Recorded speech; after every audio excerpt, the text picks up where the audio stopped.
எல்லாம் அங்க பாருங்களேன், நம்ம தமிழ்நாடு அரசு வீரமங்கை வேலுநாச்சியார் நிக்கிற மாதிரி சிலையை சென்னை கிண்டியில ஓபன் பண்ணியிருக்காங்க.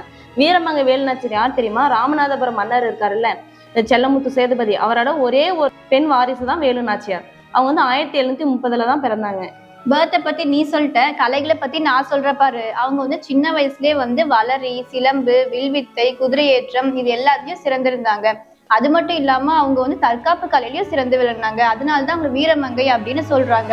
ஒரு ஆண் வந்து என்னென்ன கலையெல்லாம் கத்துக்கணுமோ அது எல்லா கலையும் அவங்க அப்பா வந்து ஒரு பெண்ணுக்கு கத்து கொடுத்துருக்காங்க. அவங்க கலைகள் மட்டும் இல்ல, அவங்களுக்கு வந்து நிறைய மொழிகளும் தெரியும். ஆங்கிலம், பிரெஞ்சு, உருது அந்த மொழிகள் எல்லாம் அவங்களுக்கு தெரியும். அப்புறம் 16 வயசுல வந்து சிவகங்கை மன்னனான முத்துவடுகநாதரை அவங்க கல்யாணம் பண்ணிக்கிட்டாங்க.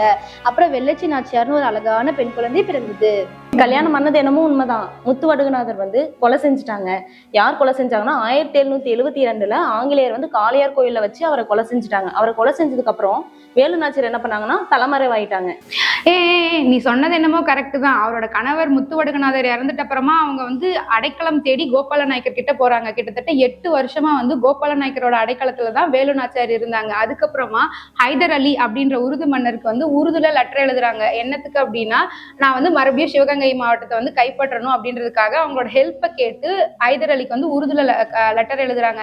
இவங்க சொன்ன மாதிரியே வேலுநாச்சியார் உருதுல வந்து ரொம்ப தெரிஞ்சிருந்ததுனால அந்த லெட்டரை பார்த்து ஹைதர் அலி இம்ப்ரெஸ் ஆன உடனே அவரோட படை தளபதி சையத் கிட்ட சொல்றாரு, வேலுநாச்சியாருக்கு என்ன ஹெல்ப் வேணாலும் பண்ணு, அவங்க படைக்கு வந்து என்ன ஹெல்ப் வேணாலும் நீ கொடு அப்படின்னு சொன்ன உடனே சையத் வந்து 5000 காலாட்படைகளையும் 5000 குதிரைப்படிகளுக்கும் வேலுநாச்சியார் வந்து கொடுக்குறாங்க.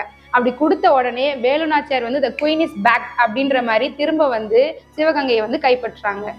நீங்க சொன்னது எல்லாமே உண்மைதான். அது மட்டும் இல்லாம வேலுநாச்சியார் உறுதுணையா வந்து சில பேர் இருந்தாங்க. அமைச்சர் தாண்டவராயர், சின்ன மருது, பெரிய மருது. சின்ன மருது வந்து ஆலோசகராகவும், பெரிய மருது வந்து படை தளபதியாகவும் இருந்தாங்க. நீங்களா எப்படி ஒரு பெண் தோழியா எனக்கு வந்து உறுதுணையா இருக்கீங்களோ அதே மாதிரி வந்து குயிலி வந்து வேலுநாச்சியாருக்கு வந்து துணையா இருந்தாங்க. பெண் படை பிரிவு தலைவியா தான் வந்து இந்த குயிலி இருந்தாங்க. உடியாள் என்ற பெண்ணை வந்து ஆங்கிலேயர் கொண்டுட்டாங்க. ஏன் கொண்டாங்க அப்படின்னா, குயிலியை வந்து காட்டி கொடுக்க சொல்லி வந்து ஆங்கிலேயர்களும் கேட்டதுனால அவங்க வந்து மறுத்துட்டாங்க. அதனால வந்து உடியாள் என்ற பெண்ணை வந்து ஆங்கிலேயர் கொண்டுட்டாங்க. தன் தோழியை வந்து ஆங்கிலேயர் கொண்டுட்டாங்க. அந்த கோபத்துல வந்து குயிலி வந்து தனக்குத்தானே தீ வைத்து கொண்டு ஆங்கிலேயரோட ஆயுத கிடங்களை விழுந்து இறந்துட்டாங்க.